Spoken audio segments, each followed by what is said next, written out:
Hey watch friends, today we're going to be taking a look at a brand new piece that's currently live on Kickstarter. This is the Matterhorn DiveMaster 300, and this is actually a first piece from this brand.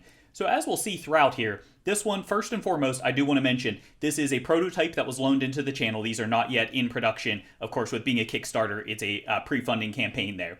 That being said, there's a few things to note. First is going to be any scratches, scuffs, etc. that you see. Of course, this has been passed around, so do take note of that. That's not, I'm sure, how it would be received. That being said, one of the biggest things, and what makes this review a little bit hard, is this one with being a prototype, the company is really stepping up and they're making a ton of improvements. So we'll talk about these throughout as we go through the video. I think what they have in the prototype, I think, is overall a good watch, and we'll talk about that throughout. That's not to say it's perfect, but there's a lot to like about it, especially at the price point, which is ridiculously low on this.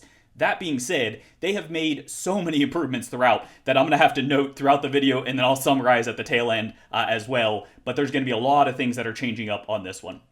So with that out of the way, let's go ahead and jump into the overarching specs. So first off, I do want to mention that this one does come with a 2-year warranty on that, so that's nice, especially for being a newer company. Now let's go ahead and, before we dive into the full detail of the watch, let's look at the packaging and see exactly what you get. Much like the overarching watch, Matterhorn has announced that they're going to be making improvements even to the packaging as well. One of the things that I'm glad to see that they won't be changing is the box itself as well as the innards. It's going to be fundamentally the same. The main thing they're doing is they're actually adding a pouch, which I'll pop up on the screen to this. Unfortunately, it's going to be real leather. Many of you probably like that. Personally, for me, that's not my cup of tea. That being said, all they're going to be doing is just adjusting this box to fit the pouch. So that's great here because, as we'll see, they did a pretty banner job for this packaging, especially with the first offering. One of the things I like the most, if you notice down at the bottom here, you can see the DiveMaster 300 showing through. But as you slide this out, it's almost like revealing a cipher key here as you watch that go across. It's a little touch, but I think it's really cool. So then as you go on the inside and take off that sleeve, you can see, of course, it still has their logo, and then it has their branding, and then obviously it revealed the full text there as well. So flipping this open, this is magnetic closure here. And then once we get inside of this, you can see it does include a booklet for this, and I'll put this if you want to pause that. I'm just going to show this briefly here just to give you an idea there.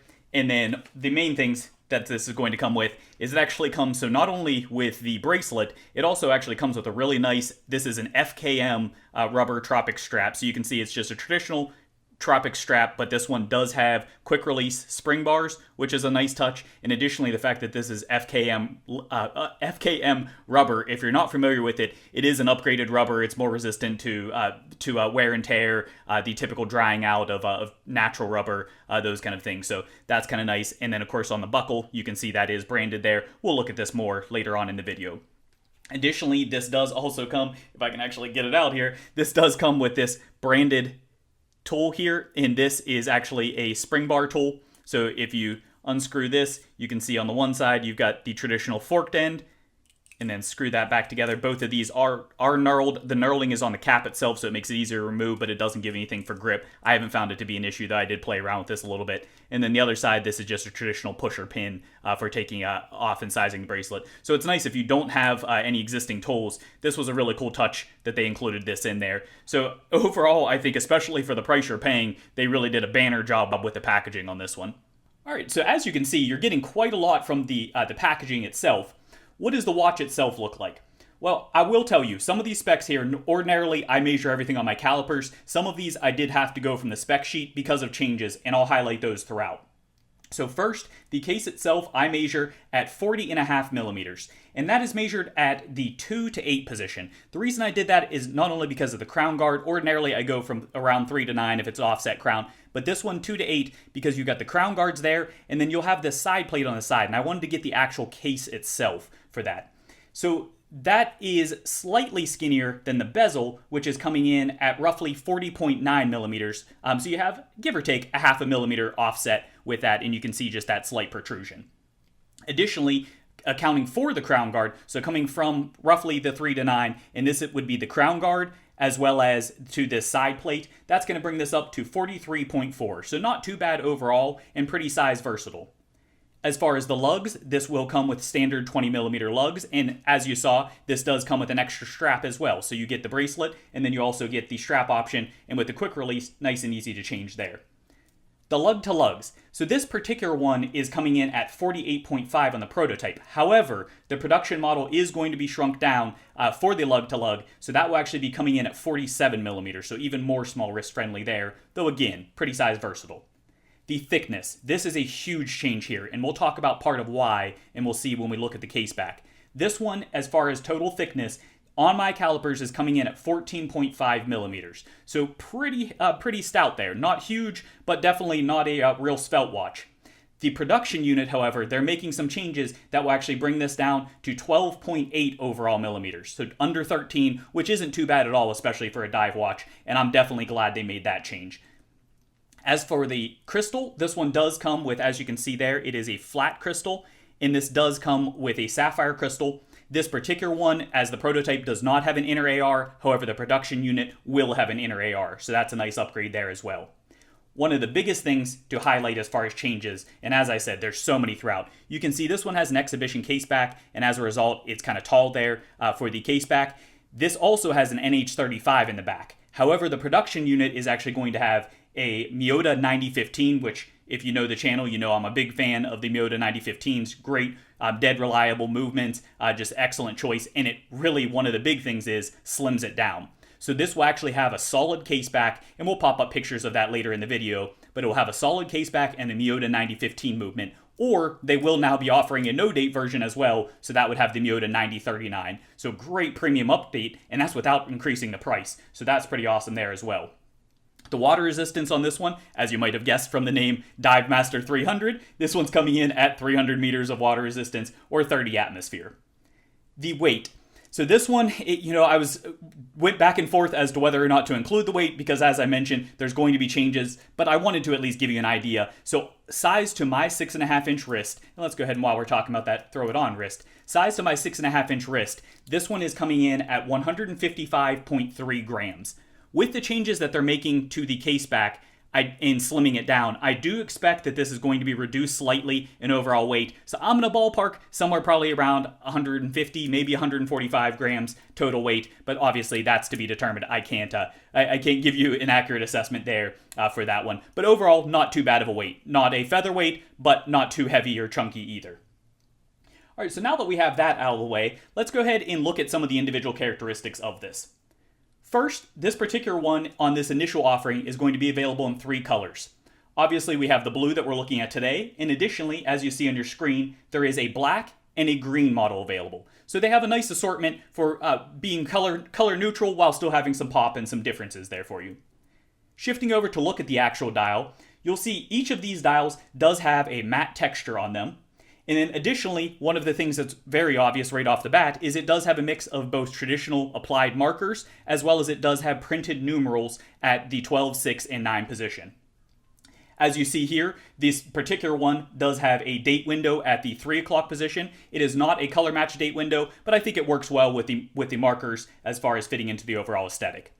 Additionally, each of these colorways does have a special accent color that does match the dial text from the 0 or the 12 position to the 15-minute mark there with the outer perimeter. While we're talking about the outer perimeter, you can see that it does have ticks going all the way around, so you do have your nice application, easy legibility there for checking the time, whether it be minutes or seconds with precision. Shifting over to the hardware you can see here, I would call this kind of a modified Dauphine. You can see the center crease. It does have the traditional spear shape to that. But then, of course, this does have the application of loom down the middle. And then the second hand is just traditional, I guess, spear, javelin, whatever you want to call that, second hand for that one. And that does have loom as well, as we'll see here momentarily in the loom footage. So with that, this does have full polish on all the features there, or on all the hardware there. I really personally very much like the outer perimeter, so the markers on this I think are extremely well done. I love the fact that despite having the date window on this particular one, which the one without the date window would have the 3 numeral there also, but with having the date window you can see it is still the same for each of those markers. Ordinarily they change that up, but the fact that they did these kind of nubby triangles here, I like that that kept the cohesiveness. So unlike the normal disruption that you would have with a date window, this doesn't have any of that. So I think that was a great touch and well chosen there. Overall, I think the application of loom, and we'll go ahead and pop that up on the screen, the application of loom is surprisingly solid on this. And what's crazy, as we'll talk about, they're actually going to be upgrading the loom as well. So this one, I don't know how much more application they could have done of BGW9, because as you can see, it ticks away very solidly. You can see everything very clear, and this is true whether it's charged or in just natural charging as well. So that's pretty solid. Shifting back to the handset, you can see that the hands here, this does have kind of a blunted for the hour, and then you have a little bit of a blunted for the minute as well, but they come to a relatively decent point. As far as the overall length, you have the hour stopping just short of the markers, which is a good length there. You have the minute hand that stops a little bit shy, just barely touches the other track, so I don't think that's a bad length. The second hand does ride over the second track. I wouldn't have minded if that was kicked out just a touch further, but it's really completely adequate, and it does ride over the ring, so that's plenty sufficient for me, and that's what I usually look for in a well-set handset there. All right, as far as the bezel, this is one, and we'll talk about this more. This is going to come with a 120-click unidirectional bezel, as you would expect from a dive-style watch. This one does have a knurled texture all the way around on this. The one thing that I will note is, first, this is going to be an aluminum insert on this. This particular one, I'm intentionally not spinning this for a reason. This prototype is insanely tight. It's going to be embarrassing to try to even do this on camera. You've got to really crank into it. That is something they've acknowledged, and they will be improving on the production model significantly, which that's definitely welcome. So I can't really fault it too much from the prototype. They did make note of that, and they will be adjusting it. Additionally, this bezel insert does have loom, as you saw in the loom shot there. Switching over to the case as well as the bracelet, you'll notice that this is full polish on all surface. So they opted to do different brushing rather, but to leave off having any polish. One thing you'll notice though, and the camera makes it a little more exaggerated, but if you see here, this has a pretty pronounced and relatively deep brushing. This one actually looks deeper than it is. It does have side brushing. In person, I find that this presents almost like a subdued, just a brush kind of polished, where it has a little bit of that sheen to it. Let's get some reflection there. You can kind of see how that glares off. So that actually, I think, does break things up, does give a little appeal without losing the sporty or the toll kind of impact there. So I'm glad that they did that. I think that was a good call. One of the big things that I want to point out, and of course, I am sure that you of course noticed, is this side plate here. So on the 9 o'clock side, this does have the side plate, which was originally a signature feature of this. However, based on mixed feedback, they did decide to make this an option. If you go without the side plate, this would be just smooth across, so you're not going to have screw holes. There won't be a recess or anything along those lines. I personally, as we'll talk about, I think the side plate's a really cool touch. It doesn't add much in the way of extension there, so it's pretty well flush to the case. A little bit sharp on the edge, but nothing that's really noteworthy. I never noticed it on wrist, but I think that's a cool touch, and I like that changes up from most offerings. The lugs, of course, as you can see here, do have a nice downturn to them. I have found with the case back getting tucked up, I will like that the lugs will be a little bit tighter to the wrist there, so that will be nice as well. Right now it is a little bit offset. Overall, I would say that the finishing on this is very good when you consider the price point, which I'm going to stop teasing it. The price point, this is coming in at under $300, so $290 on Kickstarter right now, which to me, as you'll see, you get a heck of a lot for that money. So flipping over to the crown, this one is coming in at just under 6.5 millimeters at 6.45. I have found this crown, it is a screw down crown, and I have found it unfortunately is a bit slick. It's kind of hard to grab a hold of for that, so I'm hoping they make that a little bit more aggressive on the production model, but that hasn't been listed yet. Additionally, this is a sign crown. However, you can see this one's been chewed up a little bit in handling, so you can see the signing there, but do note that that's kind of blended and blurred by some scuffing on that, but of course, that's not the way that it would come. Overall, the crown's not too bad, but I would like to see easier grip on that. The case back, I'm just going to pop up a picture of the case back. As you can see, it's still going to be a screw-in case back. It is going to be now a solid case back with the Miyota movement. And overall, the text on that is going to be similar to the dial, the overall logo, and it's going to be simple and clean for that, which I think is nicely done. Shifting back to the bracelet, this one, of course, does have a 20 millimeter bracelet. It does taper down to 18 millimeters down the clasp, and then the clasp itself jumps back up to 20 millimeters. So pretty traditional taper there. For this of course is brushing, just as we talked about. The entire watch itself is going to be full brushing. This does have, as I'm sure you saw, this does have female end links, and as you can see, it does fold over nicely for that. The clasp is actually what's causing it to kick up there, not the bracelet. It does fully articulate down, and then as you move it around, you can see it does have a reasonably nice articulation throughout there as well, and not bad light play. So that's pretty well done. This is just a traditional oyster or 3-link style for the bracelet. And the clasp. The clasp is another area. As you can see, it is branded. That will continue to be branded, but the clasp itself, it's going to be the same style, so still fold over protection, still double pusher, but it's going to have 6 micro adjustments, and it's going to be a what they refer to as a higher quality clasp overall, though I found this one to be plenty adequate. This one is milled for that, and overall, I think it's a pretty nice clasp, but I look forward to the upgrade too. All right, so now that we have all that out of the way, hopefully you have a better feel for this, even though the prototype will have some changes. This gives you a good idea as to what some of the overall finishing is. Let's go ahead and now take a look at this next to some comparables, or I should say some watches to give you a reference point for comparison. So here it is against a blue, this is a Zelos Mako, and this one has been modified with the bezel here, and this is on a Ulit Perlon strap, if you want to check out what that would look like for it as well. And I will have Amazon affiliate links down in the description. If you click on any of those, it does help out the channel and it's appreciated. But this gives you an idea, so 40 millimeters versus this one at 40 and a half, 41. They're pretty similar overall in size and aesthetic. Comparing against another 40, here is one with a fixed bezel. This is the RISA, or RZE as it's now known, Resolute. So you can see here what this looks like next to a 40 with a fixed bezel. And then shifting from that, let's go ahead and look at some of the strap options. So putting this next to the included FKM strap, this gives you an idea what that would look like there. Changing up the colors, and I'll kind of alternate back and forth. This is if you put on like a khaki canvas. That really gives it a more casual look. I think that looks good. This one is a Notice Tech Tough, and that's another blue option for you. Give you an idea what that looks like. Here is with a black with gray stitching Artem sailcloth.